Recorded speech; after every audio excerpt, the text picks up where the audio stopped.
Patay sa negosyante matapos pagsasaksakin sa loob ng kanyang townhouse sa Mandaluyong. At para sa detalye, may report si Rod Vega ng Super Radio DCWB. Rod! Patay nga itong negosyante ng pagsasaksakin ng pinaniniwalaang mga miyembro ng akyat bahay sa bahagi ng barangay Addition Hills sa Mandaluyong City.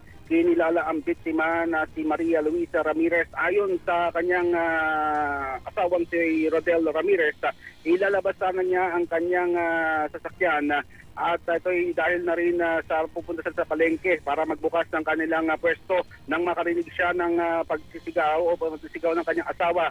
Nang napuntahan niya ang kanilang unit na Unit E dito sa Aurelio Place, ay nakita na lamang niya nakahandusay ang kanyang asawa at nasalubong niya ang isang lalaking nakasombrero na pinaniwalang isa sa mga suspect na recover dito naman sa isang kanal ang isang ice pick at isang patalim na maaaring ginamit sa pagpatay. Patuloy ang investigasyon ng Mandaluyong Police para naman makilala ang suspect. Hindi naman mapakinabangan ang CCTV nakakabit naman sa may gate ng nasabing condo o townhouse dahil sira ito. At ganun din walang gwardiya ang nasabing townhouse.